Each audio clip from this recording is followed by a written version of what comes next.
Let me share a little synchronicity that's happened today with you. So far on this course, we've covered 62 cards and we've done them all through the lens of the major arcana. So we've linked the minors to the major, as you know, if you've been following. So that's 62 cards. Now we come to the last of the major arcana cards today. There are 22 cards in the major arcana, and this will be the 22nd video that I've posted, and that has happened quite without me planning it. So a nice little hint there from the universe that we're on course, which is always nice to know. So today we're looking at card 19, the Sun. So you will need the Sun card from your deck. 19, 1 and 9 reduces to 10. So you'll also need Wheel of Fortune. And then along with that, as ever, because it's the way we work, you will need the 4 tens from the minors. And we're still not done because 10, 1 and 0 reduces to 1. So you're also going to need the Magician. So once those are out, we can begin. When it comes up in a reading, the Sun indicates that feeling of freedom and open-hearted confidence and joy we all yearn for. It's a wonderful indicator of success in life, of integrity, of embracing and uniting all the different elements within us. The Sun signifies radiant happiness and boundless energy and optimism. When we are touched with the Sun energy, we are fearless. We feel that we are finally able to express our truest selves. There's no guilt here. There is nothing to hide. We can feel again that innocent energy of the Fool.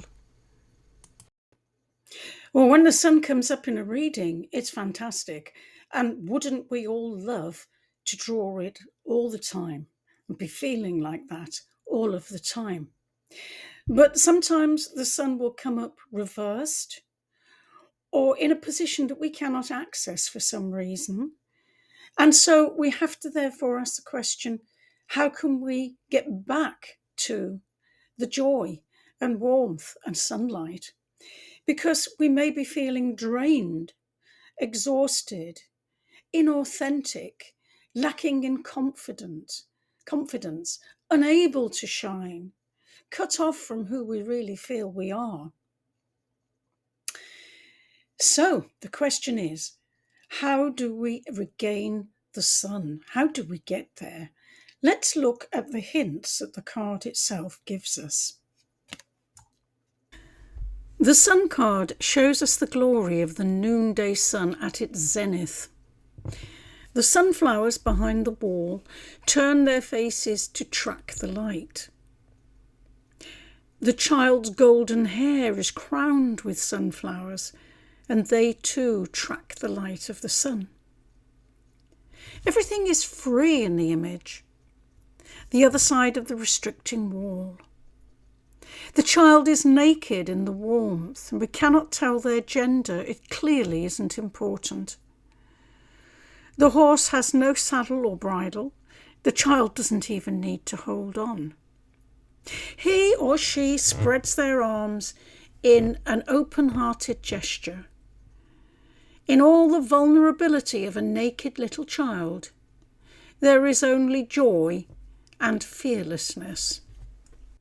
This sounds a lot like heaven, and I'm reminded of those words, that unless you enter heaven as a little child, you won't enter it at all. So what might it be that can keep us from this heavenly state? Well, all of the defences that we've built up during the course of life to protect us, to shield us, to give us a persona, can be like a form of armour that stops us being open. Yes, it protects us on one level, but on a deeper level, it's restricting our growth. You can see that we We've moved here beyond the wall, beyond the barricades. So we need to get to a place where we can have humility and trust and openness, like the little child on the horse. Easier said than done, isn't it? But let's look at a few more hints from the cards. Looking now at the Six of Wands and the Sun, we get a message of moving beyond the outer show. In the Six of Wands, the figure is carrying their victory wreath and displaying it for others to see and approve of. Both rider and horse are heavily decked out with lots of trappings. Notice as well how much restraint the horse is under. It is really reined in and made to wear clothes. This doesn't honour nature. By contrast, the rider and horse are a happy unity in the Sun card. The child is crowned with light, not a victory wreath. Unlike the figure on the Six of Wands, the child isn't going anywhere, he's just being, happy to be where he is. Whereas the rider figure in the Six of Wands is looking to the future, to where he's going, where he's moving to. The message here may be, which self are we serving? The ego persona of society or a deeper spiritual self? Whilst there's nothing wrong per se with worldly success, we mustn't lose sight of the deeper integration. The cards of the Minor Arcana Tens reiterate this message. The Ten of Swords shows us that thinking and logic alone will not get us to integration, nor, looking at the Ten of Wands, will the focused will. We might get a bit of earthly glory, but at a price to our deeper selves. The Ten of Cups and the Ten of Pentacles, however, tell us something a little different. The Ten of Cups speaks of the joys we can share when we are open-hearted. Notice that the figures on the card make the same open-armed gesture as the child on the Sun card. Keep the heart open. That's the message. And the Ten of Pentacles tells us to build and manifest in the world, bring peace, stability, and abundance to pass to the future generations, and keep friends and honour the animal nature shown by the two dogs in the card. All the way through, we've tracked numbers. We've looked at numbers as important keys to understanding the journey through the cards. And so it's useful at this point to delve a little deeper on this topic.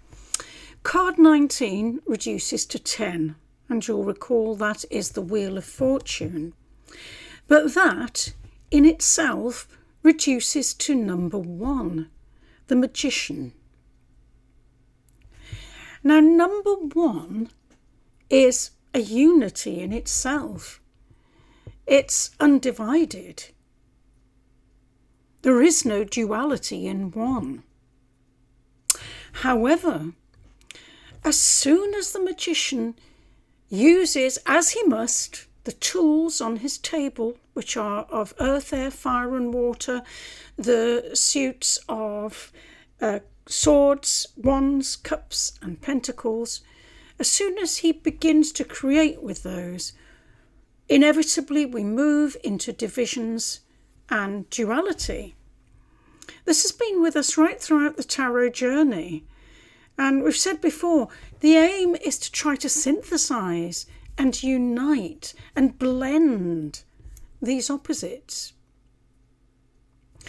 Now, when we came to the Wheel of Fortune, we saw how the elements, those fixed elements in the corner of the card, how they were being used and how we were creating and manifesting, but also how the wheels of big time cycles, big organic changes came and just swept us away. Whether we liked it or not, we turned with the wheel.